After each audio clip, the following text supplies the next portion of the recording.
बीड जिल्ह्याच्या सर्व मतदारसंघाच्या आणि लोकसभेच्या बाय इलेक्शनच्या प्रचारार्थ मंचावर विराजमान आपल्या देशाचे पंतप्रधान, आपला विश्वात ज्यांनी सन्मान वाढवला त्या आदरणीय नरेंद्रभाई मोदीजी, या मंचावर विराजमान राष्ट्रीय समाज पक्षाचे राष्ट्रीय अध्यक्ष आदरणीय माझे बंधू महादेवराव जानकर, मंचावर उपस्थित शिवसंग्रामचे संस्थापक आदरणीय विनायकरावजी मेटे, लोकसभेच्या बाय इलेक्शनच्या उमेदवार प्रीतमताई मुंडे, सुजीत सिंह ठाकूर, प्रवीणजी घुगे, आष्टी मतदारसंघाचे उमेदवार दोंडे साहेब, केजच्या उमेदवार संगीताताई ठोंबरे, माजलगावचे उमेदवार आरटी जिजा, गेवराईचे उमेदवार लक्ष्मण अण्णा पवार आणि मी स्वतः परळी मतदारसंघाचे उमेदवार, मंचावर उपस्थित सर्व मान्यवर, सर्वप्रथम मोदीजींसाठी 2 वाक्य हिंदीत बोलते। मोदी जी, मैं आपका आभार व्यक्त करती हूं, आपने इतना बड़प्पन हमें दिया। मुंडे साहब के जिले से इस विधानसभा के चुनाव का प्रचार प्रारंभ करके हमने बीड जिले की जनता का आपने सम्मान बढ़ाया, इसके लिए मैं आपकी शुक्रिया अदा करती हूं। आप हमारे चहेते नेता थे जिस दिन आप चुनकर आए और लोकसभा की वो सीढ़ियों पे आप नतमस्तक हुए, ऐसा किसी राजनेता ने इस देश में इतिहास में पहले कभी नहीं किया। आपने संविधान के बारे में जो इज्जत दी, उससे आज आप हमारे चहेते के साथ साथ हम आपसे प्यार करने लगे। इस देश की जनता आज आपसे प्यार करने लगी। आपकी आंखों से जो आंसू निकले, जो आपने भाषण किया, उस आंसुओं से जनता की आंखों में आंसू खड़े हुए। ये आपने जनता के साथ अपना धागा जोड़ दिया। और आपने जो अमेरिका में भाषण किया, उस भाषण ने घर में बैठे बैठे हर युवा की चेतना जगाने का काम किया है। जो संविधान की सीढ़ियों पे झुके, ऐसा पंतप्रधान हमें मिला, ये हमारा भाग्य है। और विश्व में अपने भारत को एक महासत्ता बनाने की आज आपने जो शुरुआत की है, उसलिए हर युवा आज आपसे जुड़ गया है। मैं अपने आप को भाग्यशाली मानती हूँ। मेरे पिताजी के देहांत के बाद हाथ रखा था, मेरे सर पर जो आपने हाथ रखा, मानो मेरे सर के अंदर जो दुख भरा था, मेरे दिमाग में जो दुख भरा था, वो आपके स्पर्श से निकल गया। अगर आप देश के सर पर हाथ रखेंगे तो इस देश का सारा दुख निकल जाएगा, ये विश्वास मैं व्यक्त कर।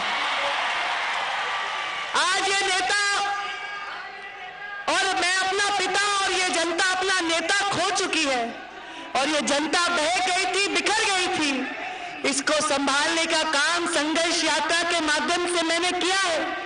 आज ये जनता आपके हवाले है, इसका विकास आपके हवाले है। आपके नेतृत्व में महाराष्ट्र में सत्ता स्थापन करके मुंडे साहब का सपना पूरा करने की मैंने कसम खाई है, और मैं अपना छोटा सा योगदान आपको अर्पित करना चाहती हूँ। मेरे पिता को आपने सम्मान दिया, इस देश का सर्वश्रेष्ठ डिपार्टमेंट ग्राम विकास देके गरीबों के और गांव के सब लोगों को आपने सम्मान दिया, पर नियति ने यह हमसे निवाला छीन लिया। भरी हुई थाली रखी और ये थाली उड़ा के हमारे सामने उठा दी। हमको एक शिखर पर लेके गए और नियति ने वहां से धक्का दे दिया। ये जनता बिखर गई। मेरी लड़ाई आज किसी से नहीं, मेरी लड़ाई नियति से है। मैं चाहती हूं कि नियति से छीनकर वो सत्ता जो मेरे जिले के वासियों को मिली थी, वो सत्ता ये जिला वासियों के पैर में रखूं, ये जिला वासियों को सुख देने के लिए अपना योगदान। इस जिले के प्रश्न आपको अवगत है सर, पूरे देश के प्रश्न आपको अवगत है, पर मुंडे जी का सबसे बड़ा सपना था कि इस जिले में रेलवे आए। 300 करोड़ उन्होंने लाए थे पिछले बजट में। मैं आपसे विनती करती हूं, आपके सहयोगी लोक नेता इन गरीबों के मसीहा का ये आखिरी सपना आप जरूर पूरा करेंगे और इस बीड़ को एक औद्योगिक राजधानी बनाने के लिए हमारे प्रयास में आप जरूर हमारा साथ देंगे। माझ्या मित्रांनो, माझ्या बंधूंनो, माझ्या माता भगिनींनो, मुंडे साहेब आज हयात नाहीत। ते जिथे असतील तिथे बघून खुश होत असतील की याच मैदानावर महायलगारची सभा झाली आणि यशाचा झेंडा आपण इथे रोवला आणि याच मैदानावर आज पंतप्रधान माननीय नरेंद्र मोदीजी आले। त्यांचा हात जर आपल्या जिल्ह्याच्या डोक्यावर राहिला तर या जिल्ह्याला विकासासाठी कुणाकडे हात पसरावा लागणार नाही। आज आपली लढाई कुणाशी आहे? इथे वाळू माफिया आहे, तेल माफिया आहे, स्वस्त धान्याचा माफिया आहे, चारा आणि शेण खाणारे सुद्धा नेते या जिल्ह्यामध्ये आहेत। या जिल्ह्यांना, या गुंडांना तडीपार करण्यासाठी मी रस्त्यावर आले आहे। मी माझं दुःख, माझ्या वेदना सगळं बाजूला ठेवलं। हे 6 उमेदवार आहेत, 6 पंकजा मुंडे समजून तुम्ही त्यांना निवडून द्या। नरेंद्र मोदी ज्या जिल्ह्याचा विकास केल्याशिवाय राहणार नाही। मला मान खाली घालायला लावू नका। 35 वर्ष माझ्या पित्याने या जिल्ह्याची सेवा केली, रक्ताचं पाणी केलं, हाडाची काढा केली। नियतीने आपल्यावर अन्याय केला, पण तुम्हाला न्याय दिल्याशिवाय मला चैन पडणार नाही। मी शपथ घेतली आहे, गोपीनाथ मुंडे हे नाव मी जगाला कधीच विसरू देणार नाही। आणि आपल्याला काय पाहिजे? नरेंद्र मोदी आपल्या प्रचाराचा शुभारंभ इथे करतायत। आता कोणी आणू शकत नाहीत याच्यापेक्षा मोठा माणूस हे राष्ट्रवादीचे लोक, हे काँग्रेसचे लोक। अरे सगळ्या जगात ज्याचा सन्मान आहे त्या पंतप्रधानांना आपली सन्मान वाढवण्याचं काम केलं। आता या जिल्ह्याचा विकास हे चावून चावून चोटा घेऊन जातीपातीचं राजकारण, धर्माचं राजकारण करणारे लोक करू शकणार नाही। माझ्या या जिल्ह्यातल्या युवांना मला हाताला रोजगार द्यायचा, माझ्या माता भगिनींना मला सुरक्षा द्यायची, माझ्या शेतकऱ्यांना मला सन्मान द्यायचा है। मोदी जी, ये गन्ना तोड़ करने वाले मजदूरों का जिला है। 8 लाख यहाँ मजदूर है जो गन्ना तोड़ते हैं और महाराष्ट्र की पूरी शुगर फैक्ट्रीज ये हमारे बीड़ जिले के वजह से चलती है।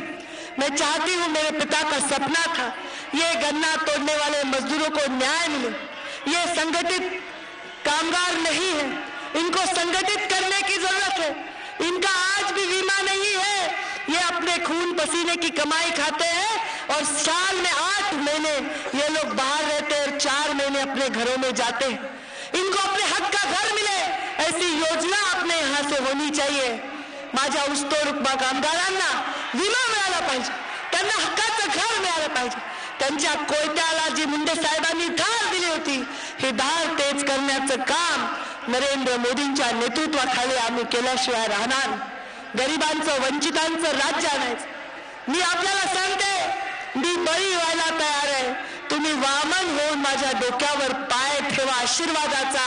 बळीचं राज्य आल्याशिवाय राहणार नाही। हे काळ्या दगडावरची पांढरी रेघ। प्रत्येक जण मतदानाच्या केंद्रावर जाणार, माष्टी असो, गेवराई असो, केज असो, परळी असो, बीड असो किंवा लोकसभेचा मतदार असो, मतदान केंद्राच्या बाहेर जा आणि आपले डोळे शांतपणे मिटा। जर गोपीनाथ मुंडेचा चेहरा तुमच्या समोर आला नाही आणि तुमच्या डोळ्यात पाणी उभं राहिलं नाही तर मी तुम्हाला प्रश्न विचारणार नाही। पण जर त्यांचा चेहरा डोळ्यासमोर आला तर कमळाच्या फुलासमोरचं 2 बटणं दाबा आणि त्यांच्यासाठी, त्यांच्या समाजसेवेचा वसा हातात घेऊन कष्ट करणाऱ्या या मुलीसाठी, आपल्या पित्याचं शेवटचं स्वप्न पूर्ण करण्यासाठी धडपडणाऱ्या या मुलीसाठी आपण सर्व आशीर्वाद द्या, ही आपल्या सगळ्यांना विनंती कर। मी शपथ घेते, मी उठणार नाही, मी मातणार नाही, मी घेतला वसा कधी टाकणार नाही। गे मायभू तुझे मी फेडीन सांग सारे, आईन आरतीला हे सूर्य चंद्र तारे।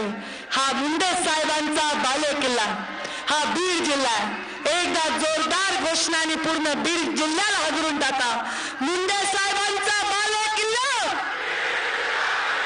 मुंडे साहेबांचा बालेकिल्ला, नरेंद्र भाया मागे बढो. जेवण नसलं केलं तरी जोरात ओरडा, नरेंद्र भाया मागे बढो. धन्यवाद. जय हिंद, जय महाराष्ट्र. कृपा करून घोषणा देऊन अवमान करू नका. माझी इज्जत तुमच्या हातात आहे. मला सन्मान दिला पाहिजे आपल्या नेत्यांना. आवाज जर कोणी केला तर शपथ आहे तुम्हाला माझी आवाज करायचं नाही. झी 24 तास रहा एक पाऊल पुढे.